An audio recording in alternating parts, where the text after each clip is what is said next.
The climb comes at the end of a short, sharp up and down day of 158.7 kilometres, setting out from Allorin della Torre. It does feature one other categorised climb, but the action should happen in the final 4.7 kilometres on what's nominally the Caminito del Rey, actually the Alto della Mesa.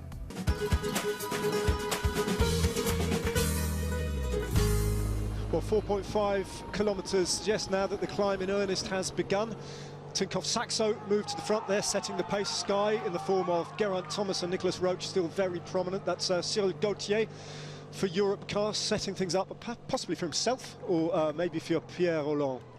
I can see Nibali's back up there. He's in about 20th, 15th, 20th position there, which is, that's got to be the performance of the day. And now we're seeing just all the domestiques are using. Before long, in about another K, there's going to be no domestiques left, essentially. It's going to be the leaders all against each other because the teams are using up their full arsenal. You'll see Micah on the right in the Tinkoff jersey, who's got his last domestique riding on the front. And there's an attack on the right now. I think it's Cyril Gauthier who's decided he has to go now if he's going to make it. I think it is Gauthier. Yeah, he's broken off clear now. So Gauthier is the first of the climbers to really show his hand with 4 kilometres remaining. He will know if he's done his reconnaissance that at 3 kilometres then it ramps up and there's a steep section there, although right where they are just now is a little ramp, and then, well, it's an oscillating kind of climb, hard to measure your effort unless you've ridden it, done your reconnaissance, but presumably he will know now that the harder sections are still to come. There's Nicolas Roche just accelerating, or it's that Froome himself. I think that was Chris Froome trying to get across. But it's interesting, where are the other big names that we've been talking about so far? Where's Rodriguez? They're sitting there. He's at about 4th, 5th position. He's still one teammate left, which is interesting. So they're obviously looking pretty strong as well. There's Daniel Moreno. So I think it's Moreno and Rodriguez that were kind of behind. So they've got their one teammate sitting in the front controlling the tempo. As you see the Katusha rider on the front, he's setting the tempo and about just behind the side riders. Yeah. And here's Quintana attacking. So that is an attack from Nairo Quintana. Nicolas Roche is chasing him down. That wasn't the move that anyone expected, I don't think, but why not? Nairo Quintana's having a little move.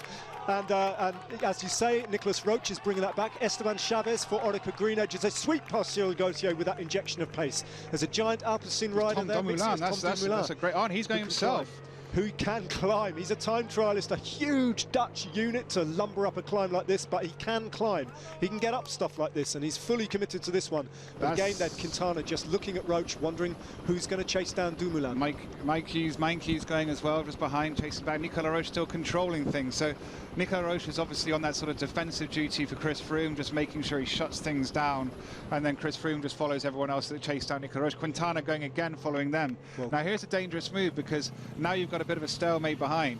Valverde's not going to chase down. He's got Quintana up there. Chris Froome's not going to move. He's got Nicolas Roche, and then, yeah, I mean, this is where it'll get interesting.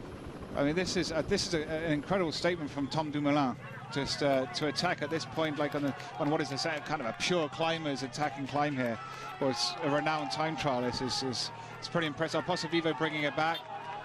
Now, is this how do you interpret this move by This is very much, so what you're seeing now, this is what Valverde was doing for Quintana at Tour de France. He's softening it up for Valverde. He would be the first, so it was the role reversal at Tour de France. It would be Valverde that would go first. So now Valverde sits behind. We can see him there in the second position, behind Daniel Moreno. There's the Katusha riders in front of it in a big gear, just waiting for somebody to go. So he just wants somebody to attack, because then he can just follow after them. So Quintana is basically forcing everyone else behind to chase him down. And Valverde, all Valverde has to do is sit on any one of those moves and tell them, I'm not riding, I got Quintana up there. That's Pierre Rolland, is it? I'm not sure it is. That's Pierre Rolland. That's Pierre Rolland. He's decided to try and get across to this group, so he's attacked that group of, well, it's the, let's call it the Valverde-Rodriguez group with Froome still in there. But these three now, they've dropped Louis Meintjes, so it is just 3. It's a fantastic effort from both Dumoulin and Roche. And we just saw Quintana flick his elbow as if to say, come on, let's work together. And Nicolas Roche the grimace just shook his head and said, no, mate. Not going to happen, not today. That's Rolland just getting across to... It's a good effort, though. Chavez has decided to get across to these fellow Colombian up the road. That's Dan Martin. First glimpse of him then on the slopes of this climb that he's touted himself as one of the favourites for, with 2 kilometres remaining. Now he has attacked, and Meintjes is getting swept up and past. We've got Rolland, Chavez, and now Dan Martin trying to get across Chavez to is looking Quintana. Easy. The cadence he has and his body language, he looks completely in control of that move. Now it looks like Nibali might have been, well, he's dropped back a little bit from that group, and that's hardly surprising given the day that he's had. Yeah, I know. He basically did a kind of his effort for the day was on that chase back. But Chavez, well, Chavez has gone straight past Quintana, and he's taking Nicolas Roche with him. So Quintana, Roche, that's Tom Dumoulin still hanging in. They are now on the wheel of Esteban Chavez. Two Colombians here, very similar looking as well on a bike. But of those four, you would have to say, if Quintana wants this, surely that is an incredible ride from Chavez. If you look at the gap, we can't even see the group behind. We can see Dan Martin. There's Dan Martin trying to bridge up, but we can't even see the group behind where we have Valverde and Rodriguez. That's the gap that Chavez has come across. Now I think that's Valverde now coming up on his own, or that's Pierre Rolland. So he's basically bridged Chavez 20 seconds, 15 seconds in the space of 500 meters and gone straight through them. It happened without us seeing it at all. That's Quintana drops back, looks over his shoulder. He'll be looking for Alejandro Valverde, wondering now how he should play this out. And for the time being, he's just measuring that gap, just holding, keeping contact so that he can keep his options open as Dumoulin ploughs on with Roche as well. The two big men, big rides from both of these. And Dumoulin in particular gritting his teeth, staying with the young Colombian now, Esteban Chavez, who is fully committed to riding out a win from the front on these slopes. They're looking at each other now. They can't finesse this too much with Nairo Quintana, just 50 meters further back behind them on the road, because it's Nairo Quintana. And if he wants to, surely he can come back to them. There we go. The road just ramps up again. He needs them to play. He needs Chavez to play, because Chavez is probably told on the radio, he knows, he's a clever bike racer, I'm sure, that Nicolas Roche and Tom Dumoulin are both faster than him when it comes to a sprint. So here's this 12% section that we are led to believe is the last really hard bit before it flattens out into the finishing line. Now Nicolas Roche fully committed now, his mouth gaping open. This is absolutely extraordinary for both Roche, who is admittedly a great climber, and Dumoulin to live with that petrol acceleration of Esteban Chavez on these oh god, steep there. Look at that. That's like the red line now. They're just all gonna, well, they've come to a halt here, but this is where Chavez has to go now. He has to go now, and he does. Chavez, as if reading your mind there, as Dan Martin gets across and passes Quintana. Has he left it too late? Chavez makes his move, and Dumoulin can match him. I mean, that's extraordinary. It's extraordinary. I mean, because we know it flattens out the last 200-300 meters, and if that's the case, Chavez doesn't stand a chance against Dumoulin. Just the sheer size and the power that Dumoulin can put out.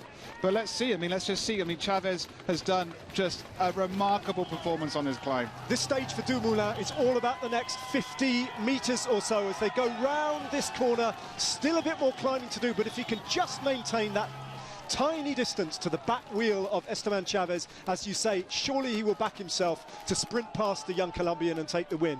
An immense ride from both these individuals, totally different to look at, totally different in their profiles, and going head-to-head on the first mountain finish of the Vuelta. Chavez is looking as if he'll take it. Chavez, Dumoulin's head drops. He knows he's beaten, and he's beaten by a better man on the day. Esteban Chavez, not the Colombian we were expecting to win, takes a sensational stage win on stage 2 of the Vuelta. The first time the road goes uphill. Dan Martin finishing in 4th place. He wanted it badly, just rolling in behind his cousin Nicolas Roche. But the story of the day, Tom Dumoulin's climbing and Esteban Chavez from Colombia, as Joaquin Rodriguez and Nairo Quintana cross the line. And there's Chris Froome now bringing Alejandro Valverde, and that's Danny Moreno across the line too. So Froome gapping Fabio Aru, who crosses the line a second or two down on him. Sergio now looks over his shoulder. There's Louis Meintjes. They're coming across. TJ van Garderen crosses the line. And we're looking to see if Vincenzo Nibali is still in contention after his long day of damage limitation after that crash. Chavez, though, sensational on the day, and we've really learned something new about the talent that Colombia has. We knew all about Nairo Quintana, of course, but not too much about this man. And there is Vincenzo Nibali. Well, he's lost a bit of time. That was inevitable. The huge effort that he had to put in to get back to that group took its toll on the final climb of the day. So here's the first sorting into order of the riders at the Vuelta, and Esteban Chavez is at the head of it. He had a second on the line over Tom Dumoulin, with Nicolas Roche 9 seconds back in 3rd, and Dan Martin overtaking Nairo Quintana to finish 4th and make it consecutive cousins. Quintana and Rodriguez were the first of the big names to finish, 26 seconds behind Chavez. Froome and Valverde were 4 and 5 seconds behind them. Fabio Aru another 6 seconds down. Well, everybody knew before today that Chavez was a brilliant climbing talent. What nobody was expecting was that he'd be able to hold off Tom Dumoulin on the flat run into the line. Tom Dumoulin, you must have great legs to have got up that climb with a little climber like Chavez, but he just dropped you in the end. He was stronger. I couldn't pull. I could just bite myself in his rear wheel and just hold that for as long as possible, and then I hope to finish it off in the sprint. But in the sprint he was still he killed me with his speed changes. So yeah, I needed all the energy just stay in his wheel, and then in the sprint I had nothing left. Chris, well, that looked tough. Yeah, that was a tough stage. I mean, not too long, only 156k, but that hurt. That hurt a lot, especially coming off the tour and not really doing any racing in between. This was the first big effort, blow out the cobwebs really. So I'm pretty happy to be there and thereabouts. Final climb really split it up more than anyone thought, I think. Yeah. I mean, that was tough after such a hot day. I think, yeah, it definitely, some guys were really hurting there. Some hurting more than others. TJ Van Garderen came in 45 seconds down, but the big loser among the big names was Vincenzo Nibali, who lost 1:28 to the winner, around a minute to most of his rivals. His bloody teammate Paolo Tiralongo finished 195th and last, nearly half an hour down. And there were those who didn't finish at all. Przemysław Niemiec and David Tanner only got up from the day's big crash to get into waiting ambulances. Nibali seemed to wait an age for his spare bike, and once he'd got it, took a long illegal ride on the team car, which might have serious repercussions. No news yet. Marcus Berghardt actually fell elsewhere, but did witness the big pile-up. Marcus, there were lots of falls on that stage. Was it particularly nervous out there?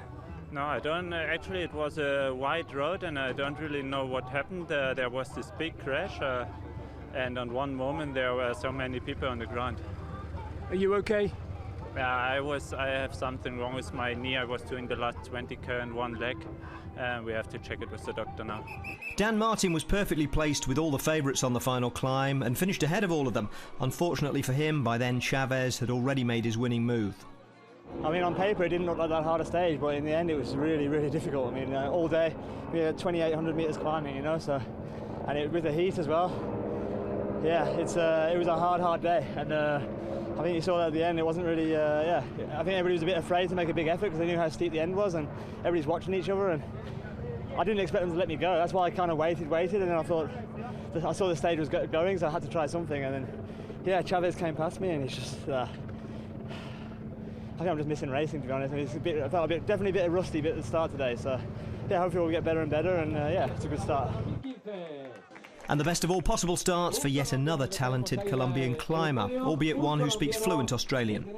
We thought a Colombian might win today, but not everyone thought of you. What does this mean to you?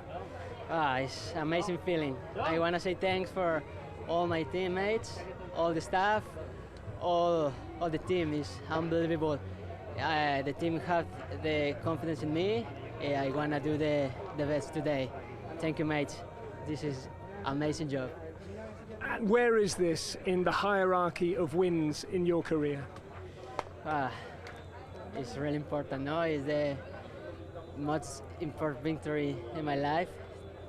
Won the first stage in Vuelta, take the red jersey. It's unbelievable.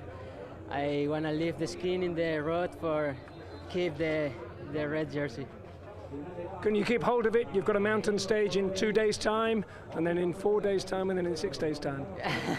I hope. Thank you, Matt.